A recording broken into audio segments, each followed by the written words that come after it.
नमस्कार, मैं हूं मनीष कुमार और आप देख रहे हैं द फेडरल देश। केंद्र सरकार ने 21 नवंबर शुक्रवार को एक बड़ा फैसला लिया। सरकार ने 4 लेबर कोड जो लंबित समय से लंबित पड़े हुए थे, उस पर तमाम विवाद चल रहे थे, उसे अमल में ला दिया, उसको प्रभावी बना दिया 21 नवंबर से। और साथ ही साथ ये 4 जो लेबर कोड हैं उनकी अगर हम चर्चा करें, कोड ऑन वेजेस, वेतन को लेकर, industrial relation code, code on social security and occupational safety और वर्किंग कंडीशन कोड, ये 4 जो कोड है वो प्रभावी हो गए हैं। आखिरकार ये जो कोड हैं इसके प्रभावी होने का क्या मतलब है, इससे रोजगार पर क्या असर पड़ेगा, इस पे जो कॉरपोरेट जगत, जो संगठित क्षेत्र में लोग काम करते हैं उन पर क्या असर पड़ेगा, लोगों के वेतन पे क्या असर पड़ेगा, लोगों के जॉब सिक्योरिटी पर क्या असर पड़ेगा, और गिग वर्कर्स को भी, प्लेटफॉर्म वर्कर्स को लेकर भी इस कोड में काफ़ी कुछ कहा गया है। तो इन तमाम मुद्दों पर हम आज चर्चा करेंगे और हमारे साथ बेहद ही खास मेहमान जुड़ गए हैं। हमारे द फेडरल के बिजनेस एडिटर प्रसन्ना मोहंती जी हैं जो कि हमारे साथ जुड़ गए हैं। मोहंती जी, आपका द फेडरल देश में बहुत बहुत स्वागत है। और आज हम इन्हीं से समझेंगे इस पूरे लेबर कोड के बारे में, जिसके अलग अलग उद्योग जगत से लोग, नैस्कॉम हो चाहे DGILO हो, ये सभी तारीफ कर रहे हैं। प्रधानमंत्री साउथ अफ्रीका में थे, लेकिन वहाँ से भी उन्होंने सोशल मीडिया पोस्ट पर इसकी तारीफ की। उन्होंने कहा कि ये एक स्वागत योग्य है और ये एक ऐतिहासिक इसको कदम बताया जा रहा। तो हम इन्हीं मुद्दों पे चर्चा करेंगे। प्रसन्ना जी, आपसे मेरा पहला सवाल, सरकार लंबे समय से विवाद चल रहा था इन 4 लेबर कोड को लेकर, लेकिन अचानक कल इसे प्रभावी बना दिया गया। इसका क्या मायने हैं, ये क्या, इसका क्या अर्थ होगा और इसके क्या मायने निकाले जाएं? दो चीज़ें दिमाग में आती है। अब ये सब तो कोड्स नोटिफाई हो गए थे 2019 और 2020 में, लेकिन ये इम्प्लीमेंट नहीं हुआ था और आज भी इम्प्लीमेंट नहीं हो रहा है। 21 नवंबर से लागू हो गया है लेकिन वो इम्प्लीमेंट नहीं होगा क्योंकि उसके रूल्स अभी नोटिफाई नहीं हुए हैं। तो रूल्स पहले 2020 में ड्राफ्ट रूल्स सर्कुलेट किया गया था पब्लिक ओपिनियन के लिए, और उसको फाइनल करके फिर नोटिफाई नहीं हुआ। अब लेबर मिनिस्ट्री के लोग कह रहे हैं कि ये उस रूल में कुछ चेंजेस करेंगे और हफ्ते के बीच में उसको पब्लिक के लिए रिलीज़ करेंगे। 45 डेज़ का टाइम दिया जाएगा लोगों के रिएक्शन के लिए और फिर उसको नोटिफाई किया जाएगा। तब जाके मतलब 50-55 दिन के बाद ही ये इफेक्ट में आएगा। और जैसे कि आपको पता है कि ये डिले जो हुआ था उस खास वजह यही थी कि सरकार को ये कॉन्फिडेंस नहीं था कि वो वर्कर्स को मना पाएगी। उन्हीं के डर से, आपको याद होगा फार्मर प्रोटेस्ट, बिल्कुल बिल्कुल, फार्मर लॉ को भी हटाना पड़ा था। उसी दौरान की बात है, उसी दौरान की बात है। वही पैंडेमिक लॉकडाउन में ही ये सब हुआ था।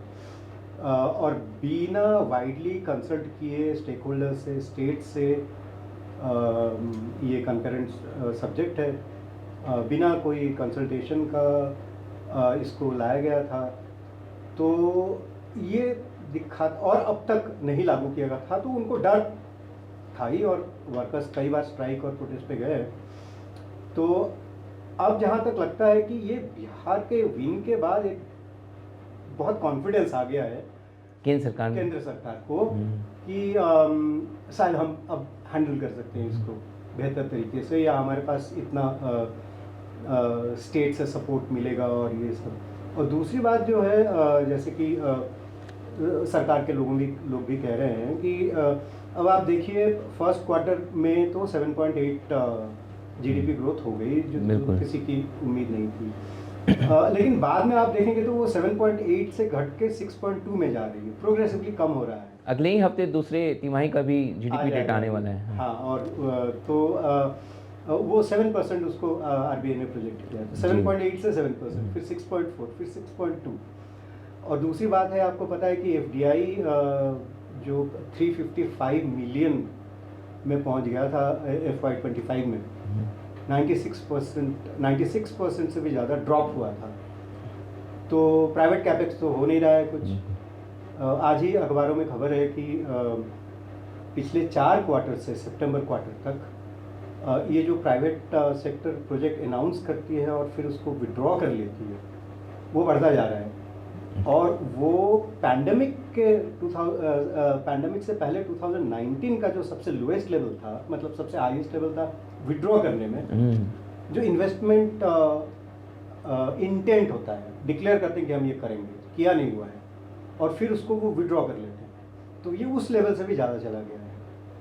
तो कहीं ना कहीं ये चीज़ें भी होंगी कि जीएसटी कट हो, जो इनकम टैक्स रिबेट हो, फिर भी ग्रोथ पे मान भले ही ना रहे हों, लेकिन डर तो जाहिर है। तो इसलिए इसको लाया है कि इस उम्मीद से कि इससे कुछ और सेंटिमेंट्स इम्प्रूव हो।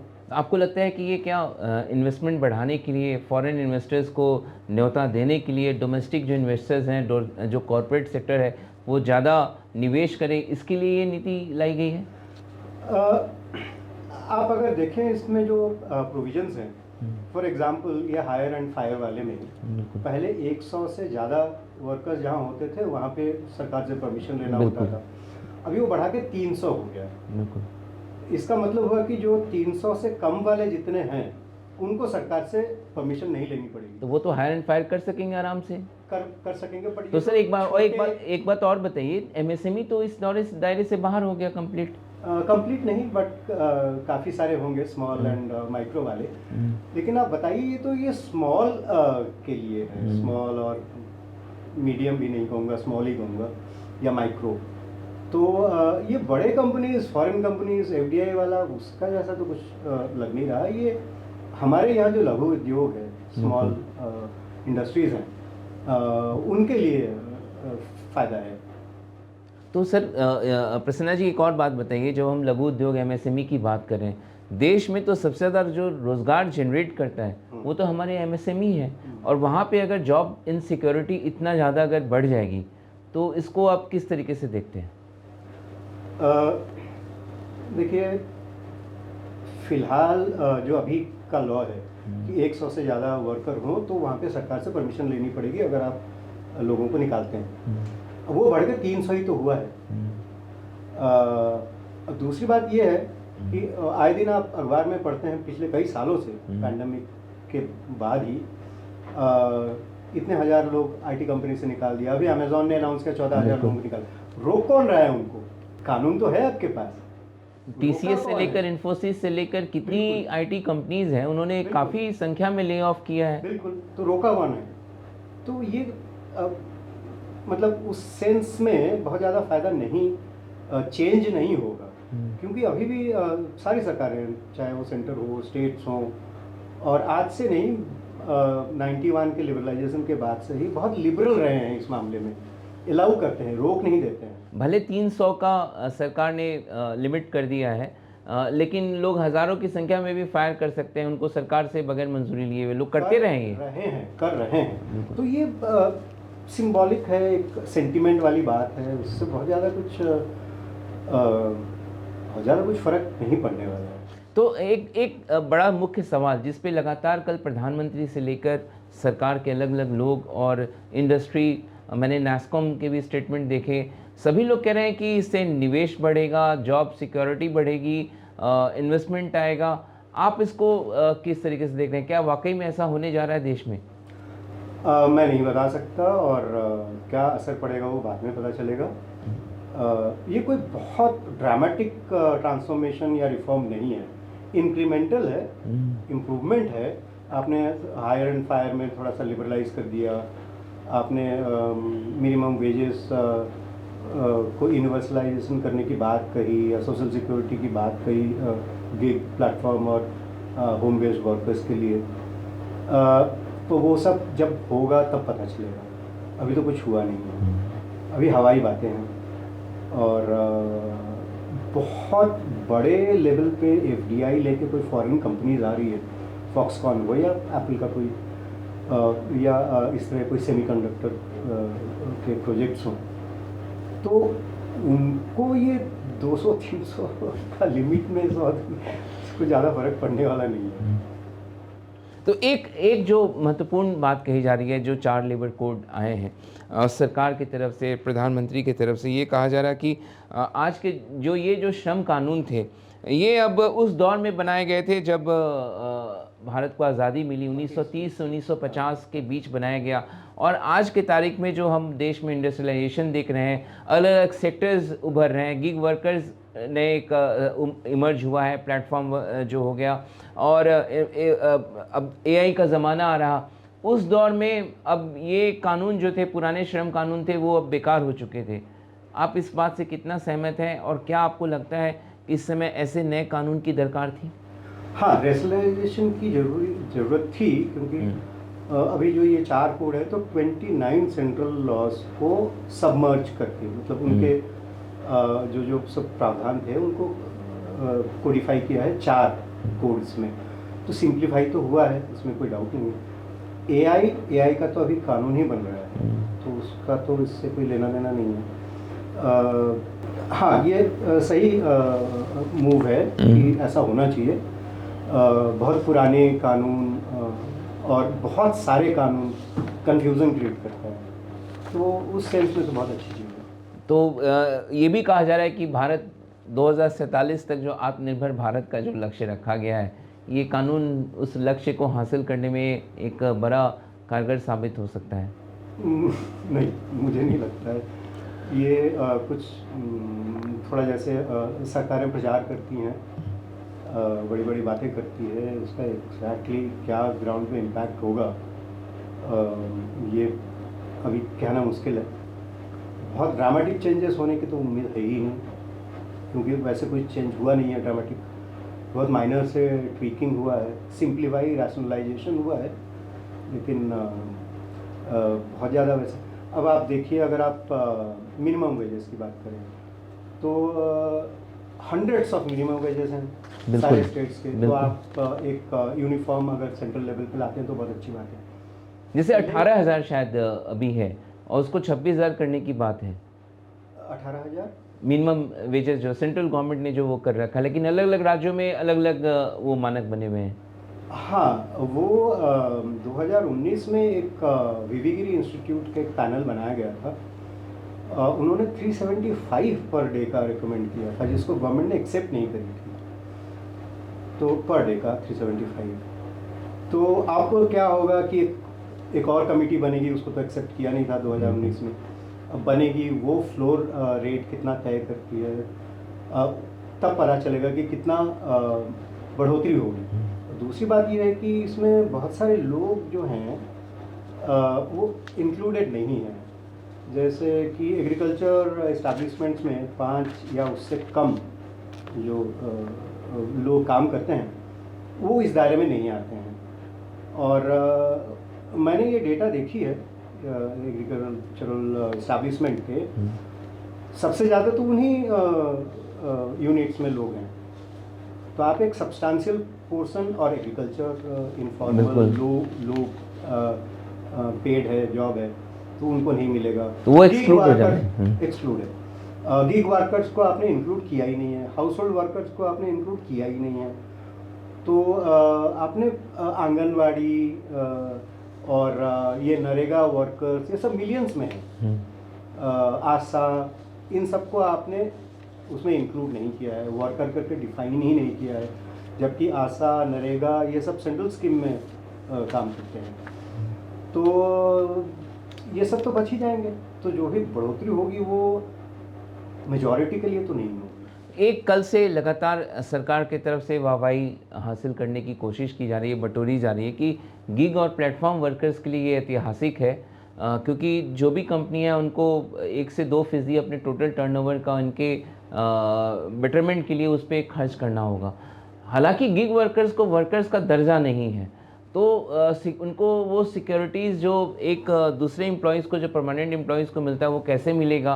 क्योंकि जिन हालात में वो काम करते हैं, जिस तेज़ी के साथ स्कूटर चला रहे होते हैं, मोटरसाइकिल, उनको कुछ मिनट में डिलीवरी करना होता है, कितने तरह के इनसिक्योरिटी के साथ उनको जूझना पड़ रहा होता है। आपको लगता है कि ये सफिशिएंट है गिग और प्लेटफॉर्म वर्कर्स के लिए जो इसमें?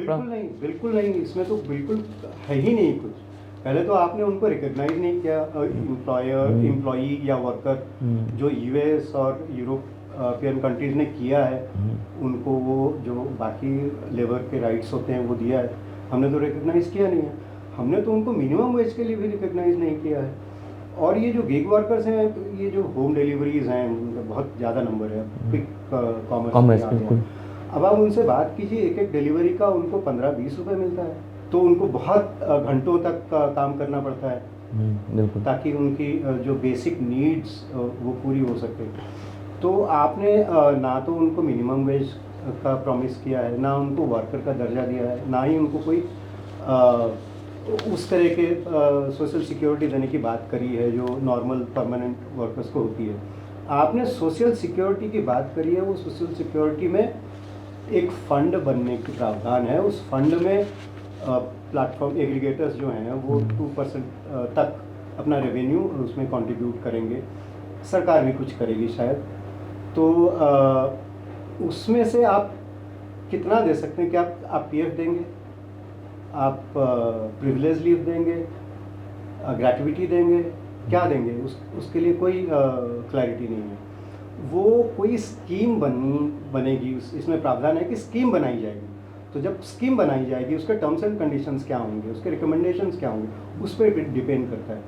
अभी तो मतलब बहुत कुछ प्रॉमिस तो नहीं है। एक है कि हम सोशल सिक्योरिटी के लिए कुछ स्कीम्स बनाएंगे।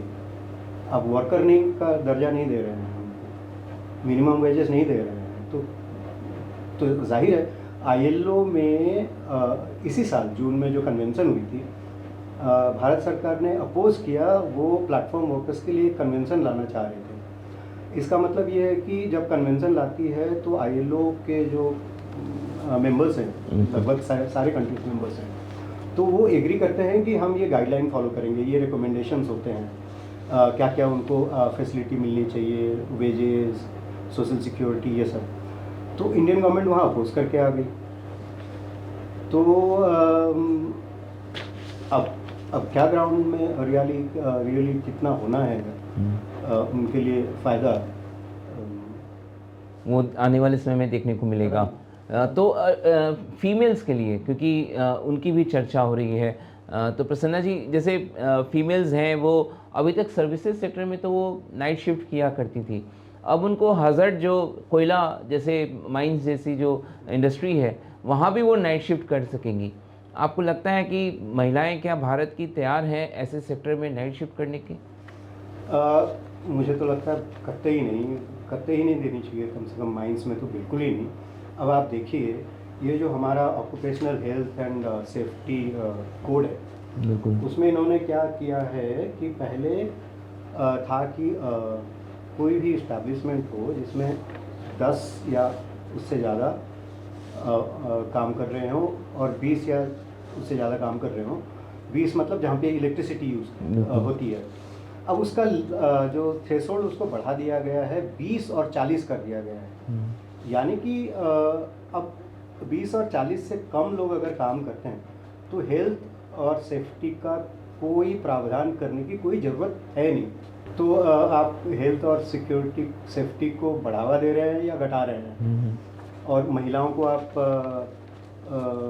हैज़ार्डस उसमें कर, और हमारा रेगुलेटरी मेकानिज़्म, इंस्पेक्टर राज तो हमने ख़त्म कर दिया है, ठीक है, आपने ख़त्म कर दिया, अब सेल्फ सर्टिफाइड होता है, तो आपको कैसे पता चलेगा वो कहाँ पे क्या वो सेल्फ डिक्लेयर करेंगे कौन से माइंस में क्या सेफ्टी और सिक्योरिटी मेजर्स है। और जनरली जैसा होता है कि हादसा के बाद पता चलता है कि था या नहीं, उससे पहले पता नहीं चलता है। तो बिल्कुल नहीं। तो कुछ अच्छी जो चीज़ें उसमें जो मैं देख पा रहा हूँ, और सरकार के रिलीज़ में भी ये बात है कि अब हर एम्प्लॉयर जो है अपने एम्प्लॉय को जो भी है उसको अपॉइंटमेंट लेटर अब कंपलसरी कर दिया गया है। तो एक तो इसका क्योंकि इससे लिखित एक सबूत होगा, इससे कह रही है सरकार की ट्रांसपेरेंसी आएगी और एम्प्लॉयमेंट की गारंटी भी होगी और उसको सिक्योर करने में भी मदद मिलेगा। इस पे आप रोशनी डालिए। साथ ही साथ 40 वर्ष से ज़्यादा के जो भी एम्प्लॉय हैं उनका कंपलसरी एनुअल हेल्थ चेकअप को मैंडेटरी किया गया है, तो इसको आप किस तरीके से देखते हैं? देखिए, दोनों ही चीज़ें बहुत अच्छी है। आपको अपॉइंटमेंट लेटर मिल रहा है, हम सबको पता है मिलता नहीं है अधिकतर लोगों को। PLFS की रिपोर्ट में भी है। जी। जो रेगुलर वर्कर्स हैं उनको ही नहीं मिलता है काफ़ी बड़े संख्या में। बाकी जो इनफॉर्मल हैं, जो 90% इनफॉर्मल हैं, उनकी बात छोड़ दीजिए। तो ये बहुत सही डायरेक्शन में मूव है, और हेल्थ चेकअप वो भी बहुत अच्छी बात है, दोनों ही पॉजिटिव। तो और एक चीज़ और कि समय पे सैलरी देना, ये पूरे इंडस्ट्री की चिंताएं होती है, और ख़ासतौर से एम्प्लॉय की, क्योंकि उनकी EMI होती है, फला तारीख की EMI होती है, फला तारीख को बच्चे के स्कूल फीस देने होते हैं, तो कई कंपनियां जो है वो सैलरी में डिले करती हैं। तो एक फ़िक्स डेट तय किया गया है, 7 तारीख तक कंपनियों को अपने एम्प्लॉय के अकाउंट में सैलरी क्रेडिट कर देना होगा। ये भी एक बड़ा महत्वपूर्ण इसमें निर्देश है। नहीं, मुझे ये बहुत सुपरफिशियल चीज़ें लगती है कि आप कंपलसरी कर रहे हैं, आप इम्प्लीमेंट कैसे करेंगे? आपने तो इंस्पेक्टर राज ख़त्म कर दिया। इम्प्लीमेंट तो आप कर नहीं सकते हैं, मॉनिटर कर नहीं सकते हैं, आप सेल्फ सर्टिफिकेशन पे चलेंगे। तो जो डिफ़ॉल्टर है वो तो आपको बताएगा नहीं कि मैंने डिफ़ॉल्ट कर दिया। आपके पास क्रॉस चेक का तो कोई साधन है ही नहीं। दूसरी बात ये है कि वो डिफ़ॉल्ट तभी होता है जब किसी कंपनी की फाइनेंशियल कंडीशंस ख़राब होती हैं। वरना जैसे हम लोग अपने निजी ज़िंदगी में देखा है कि जब तक सब कुछ सही चल रहा है तो समय पे आ ही जाता है सब। कभी एम्प्लॉयर भी कभी अपने आप वो डिले नहीं करेगा जब तक कि उसको ये मजबूरी ना हो कि कैश फ्लो की प्रॉब्लम है, घाटा हो रहा है, या कोई और अनहोनी हो गई है। तो इसके कोई ख़ास मायने नहीं है, ये सिर्फ पेपर में प्रोविजन है। तो हाल फिलहाल में हमने देखा कि जैसे जो कंपनियां प्रोविडेंट फंड में कंट्रीब्यूट समय पे नहीं करती हैं, पहले उन पे हेवी पेनल्टी हुआ करता था, उसमें भी सरकार ने बड़ा थोड़ा सॉफ्ट नज़रिया उसमें अपना लिया। हाँ, आप ये देखिए कि ईज़ ऑफ बिजनेस के वजह से वो PF डिफ़ॉल्ट करते हैं तो वो डिक्रिमिनलाइज्ड हो गया है। बिल्कुल। पहले जेल जाना होता था, आपने डिक्रिमिनलाइज कर दिया है। और ऊपर से आपकी जो लायबिलिटी होती है, जो आप नया वर्कर हायर करते हैं, तो वो EPF की लायबिलिटी जो है वो सरकार देती है। वो ELI का स्कीम जो जून में हुआ है, इसी साल लागू हुआ है। ये पहले भी 2 और इस तरह की स्कीम हो चुकी है, 2020 में और एक 2019 के आसपास में ये पहले भी हो चुका है। तो आप और इसकी वजह आप देखिए, जब आप PF के पैसा देते हैं कंपनीज़ को, वो नंबर ऑफ़ वर्कर्स थोड़ा उछाल आ जाता है EPFO डेटा में और फिर वो नीचे चला जाता है। अब आप देखिए पिछले 3 साल से नीचे आ रहा है, और मेरे ख्याल से इसी वजह से वो ELI दोबारा बिल्कुल तीसरी बार अनाउंस कर रहे हैं ELI। तो ये कॉन्ट्राडिक्शंस, या आप कहिए ईज़ ऑफ डूइंग बना देती हैं। एक जो महत्वपूर्ण सवाल, क्योंकि ट्रेड यूनियंस सर कह रहे हैं, और क्योंकि वो ऑब्वियस है कि वो एम्प्लॉयज़ को रिप्रेजेंट करते हैं, उनका कहना है कि सरकार ने स्टेक होल्डर्स को इसको प्रभावी करने से पहले उनसे बातचीत ही नहीं की, और उनके तमाम सुझावों को, चाहे उनके ऑब्जेक्शंस को दरकिनार करके इसको इम्प्लीमेंट कर दिया गया। और वो ये भी कह रहे हैं कि वो सड़कों पे उतरेंगे। हालांकि ट्रेड यूनियंस का अस्तित्व आज के तारीख में देश में क्या है, हम सब इसे देख रहे हैं। तो आपको क्या लगता है कि कोई बड़ा आंदोलन कोई खड़ा करने की स्थिति में है ट्रेड यूनियंस आज के तारीख में? हाँ, हुई है। बहुत मतलब बहुत असरदार, ऐसे कि पैरालाइज हो गया इंडस्ट्री या कोई शहर, या वैसा नहीं हुआ है, लेकिन इफ़ेक्टिव तो रहा है। इसी वजह से तो 5 साल से गवर्नमेंट इस कोड को लागू नहीं कर पा रही थी। और ये भी सही है कि कंसल्टेशन किससे हुई है? कल 3 बजे का स्टेटमेंट इशू होता है, किसी को नहीं पता है। ये कंकरेंट लिस्ट में है, आपने स्टेट को नहीं बताया, ब्रीफ नहीं किया है, आपने ट्रेड यूनियन को किसी को ब्रीफ नहीं किया है, या बताया नहीं कि हम ये करने जा रहे हैं। जब ये कानून लाए गए थे तब भी वो ऐसे ही लाए गए थे बिना। एक आरोप और लग रहा है सरकार पे कि जैसे हमने देखा कि लैंड एक्विजिशन के मामले में क्योंकि पार्लियामेंट में आ रहा था तो उसका विरोध हुआ अपोजिशन के द्वारा, तो वो लटक गया। तो राज्यों के ज़रिए जो है लैंड एक्विजिशन के नियमों में काफ़ी उसमें ढिलाई बरती गई। उसी तरीके से राज्यों के ज़रिए इसको इम्प्लीमेंट करने की कोशिश की जा रही थी। अब केंद्र सरकार इसको लेकर आ रही है, तो आपको क्या लग रहा है, क्योंकि उनको लग रहा है कि शायद अब ज़्यादा राज्यों में उनकी सरकार बन गई है तो इसको अब हम प्रभावी कर सकते हैं? बिल्कुल बिल्कुल। और आपको मैं बता दूं कि पार्लियामेंट्री स्टैंडिंग कमेटी की रिपोर्ट है इसी साल की, और वो कह रहे हैं कि 2015 के बाद, मतलब 10 साल हो गए, इंडियन लेबर काउंसिल काउंसिल की मीटिंग नहीं हुई। ये ट्राईपार्टाइट मीटिंग होती है, बल्कि आप 4 पार्टी कह सकते हैं। एम्प्लॉयर्स होते हैं, वर्कर्स होते हैं, मतलब ट्रेड यूनियंस होते हैं, और स्टेट और सेंट्रल गवर्नमेंट होती हैं। तो वहाँ पे सारा लेबर रिलेटेड इशूज़ डिस्कस होता है, कंसेंसस बनाई जाती है, ये पर्सुएट करने की कोशिश करी जाती है। 10 साल से वो मीटिंग ही नहीं हुई है आईएलसी की। और पार्लियामेंट्री स्टैंडिंग कमेटी कहती है हमने सरकार से पूछा तो सरकार ने हमें जवाब नहीं दिया, क्यों नहीं होल्ड कर रहे हैं। तो ओब्वियस सा चीज़ है कि जब आप ये कोड्स ला रहे थे तो आप इन कोड्स को आईएलसी में डिस्कस करते हैं। वहाँ सारे लोग हैं, स्टेट है, सेंटर है, ट्रेड यूनियंस है और एम्प्लॉयर्स हैं, बिल्कुल चारों हैं। और ये चलता आ रहा है 40 से, और आपने बंद कर दिया 2015 से। तो वहाँ पे आप कंसेंसस इवॉल्व करते हैं, तो फिर आपको ये डर नहीं रहता कि स्ट्राइक होगा, लोग एक्सेप्ट नहीं करेंगे, 5 साल तक हम कुछ कर ही नहीं पाएंगे, कागज़ में पास करके रख देंगे। तो अभी भी देखिए आप, सडनली जो अनाउंसमेंट हुआ है, किसी को पता नहीं था, सीक्रेटली आपने कर दिया। तो ये मनसा भी तो जाहिर होती है इससे कि क्या करना चाहते हैं। बिल्कुल। और सही बात है, ये बिहार इलेक्शन का कहीं ना कहीं बहुत बड़ा रोल है। तो फाइनल प्रसन्ना जी, आपके शब्दों में जब कोड अब एडॉप्ट हो ही रहा है, होने जा रहा है, तो इसका क्या असर इंडियन इकॉनमी पे, जीडीपी पे, एम्प्लॉयमेंट पे, आप क्या इसको देख रहे हैं? मुझे लगता है बहुत माइनर इम्पैक्ट होगा, और मेजर प्रोविजन तो है ही नहीं, तो मेजर तो कुछ होना नहीं है, माइनर ही होगा। बाकी तो बाद में पता चलेगा। बाकी बाद में पता चलेगा। तो अभी ऐसे कुछ बहुत कैटेक्लिज्मिक मेटाफॉर ट्रांसफॉर्मेटिव कुछ दिखा नहीं। बिल्कुल, अभी इसका असर दिखना बाकी है, और जैसा प्रसन्ना जी हमें बता भी रहे हैं कि अभी हमें इंतज़ार करना होगा इन्वेस्टमेंट के फ्रंट पे इसका क्या असर होता है, एम्प्लॉयमेंट जनरेशन के फ्रंट पे क्या असर होता है, और जितनी अच्छी बातें सरकार के द्वारा कही गई हैं, वाकई में क्या वो धरातल पर उतरता है या नहीं उतरता है, ये आने वाला समय बताएगा। लेकिन ज़ाहिर तौर पर सरकार का तर्क है कि 29 जो पुराने श्रम कानून थे उसको अप्रभावी बनाकर नए 4 कोड को लागू किया जा रहा है। नए समय, नए हालात, नए सदी, नए दशक के हिसाब से इस कानून को बनाया जा रहा है। तो देखना होगा आने वाले दिनों में इसका क्या असर होता है। तो आज आपने ये वीडियो देखा, आपके अपने सुझाव हमें भेजिए, आपको ये वीडियो कैसा लगा, हमारी चर्चा आपको कैसी लगी। और द फेडरल देश यूट्यूब चैनल अभी तक आपने सब्सक्राइब नहीं किया तो उसे ज़रूर सब्सक्राइब करें, हमारे वीडियोस को लाइक करें, शेयर करें, कमेंट बॉक्स में जाकर आप कमेंट भी लिख सकते हैं, आपके सुझावों का हम स्वागत करेंगे। और विस्तार से खबरें पढ़ना चाहते हैं तो द फेडरल देश पर जाकर आप विस्तार से खबरें भी पढ़ सकते हैं।